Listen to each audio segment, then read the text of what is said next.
Chapter 1: The Portal. James woke to the crackle of the comm wall as it powered up, its low hum charging the air with static.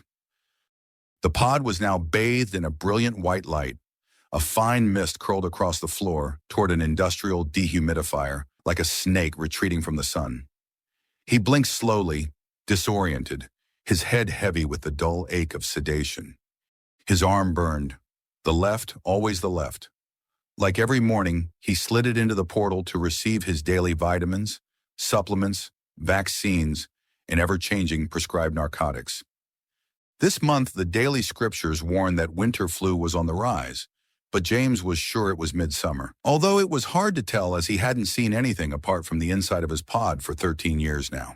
They had doubled the vaccine doses, one in the morning, one in the evening, doubling the pain and worsening the infection James was already suffering from. If only they would let you change arms, he thought. James's arm was infected.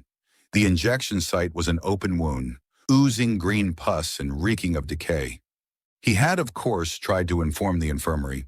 He pressed the button until his other arm ached. No response. No treatment came. The portal was a circular aperture mounted into the comm wall, designed just wide enough to receive an arm, the left, always the left. Once the pod's occupant's arm was inside, a clamp took hold, twisted the limb into position, and administered the day's delivery. It was never a pleasant experience, but for James, with his infected injection site, it was excruciating. The seconds leading up to the injection were like imagining you'd unintentionally started playing chicken with a steam locomotive. What glorious beasts they were, James thought. We don't have them anymore.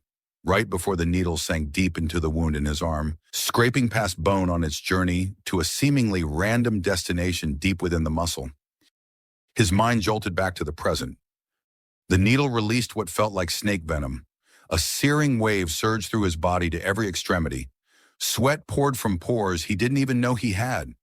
This time felt different. He was going to pass out, but he couldn't. His arm was still clamped in the portal, and any attempt to pull away would trigger increased pressure. He'd likely lose it. The burn wasn't just surface level. It had sunk deep, bone deep. There'd been a story of a man before lockdown who fell asleep with his arm inside his portal during the 4 a.m. job. Boom. It failed. He woke up on the floor minus 2/3 of his arm, severed just below the injection point.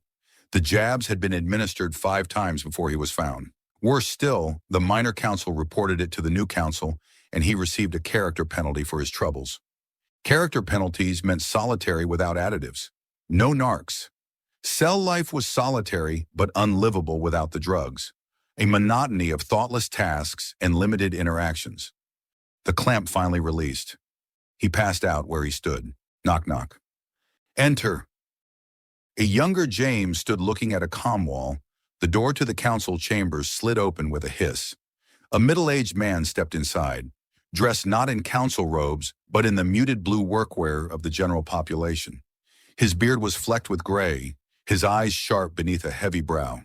Counselor James waved a hand toward the hovering drones. "Leave us," he said. They obeyed. Silent, ever listening, they floated backward through the open door. It sealed shut with a soft click. "You look like shit," the man said with a dry smile.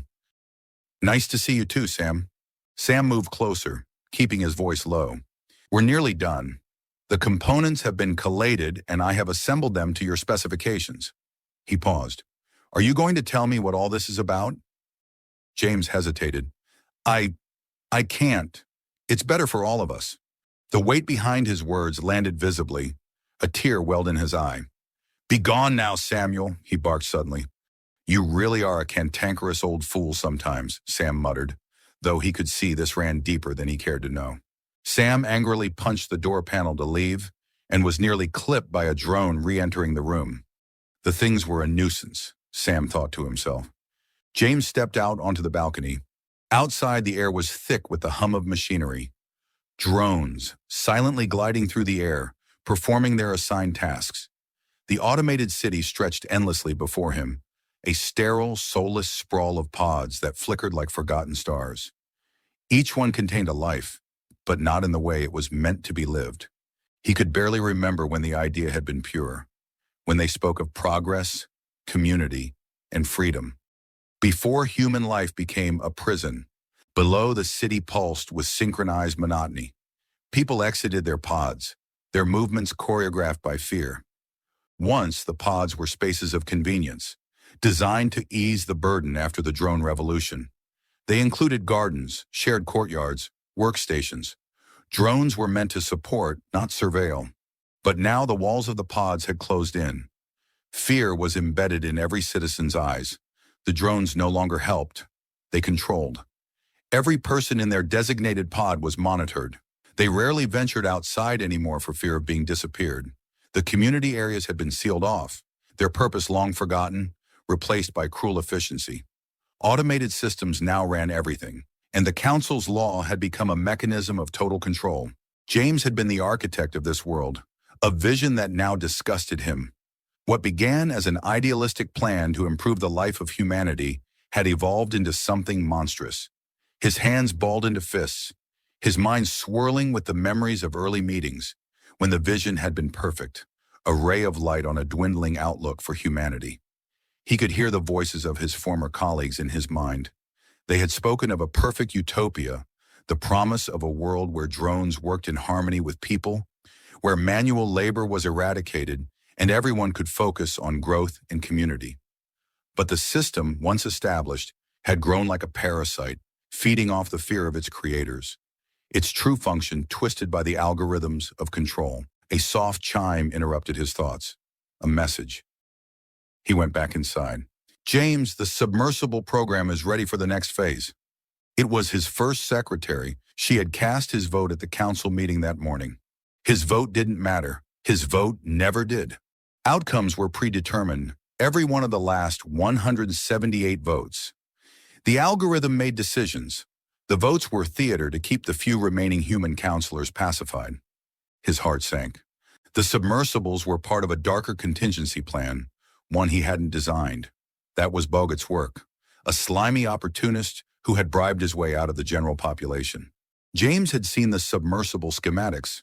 They weren't progress. They were tombs. No education, no gardens, no shared spaces, no community. Just rows of pods packed and stacked, relocated beneath the sea. A population stripped of humanity, isolated and forgotten. No, James muttered to himself, voice tight. This was never the plan. It was never meant to be this. The automated drones that flew in and out of the council chambers, silently moving and ensuring that no one ever stepped out of line, buzzed quietly around him. They were a constant reminder that his own creation was no longer in his control. They had become their own force, outpacing even the council's authority. The idea had been for humans to coexist with the drones, to take the burden off their shoulders, but now the drones governed everything. They were the true masters, and people like James had become mere relics, isolated within their own fractured vision, and approached the central data console. There was no going back, not now, but there was something he could do. He glanced at the glowing display in front of him. Directive: prepare the citizens for relocation. Phase 1 begins in 12 hours.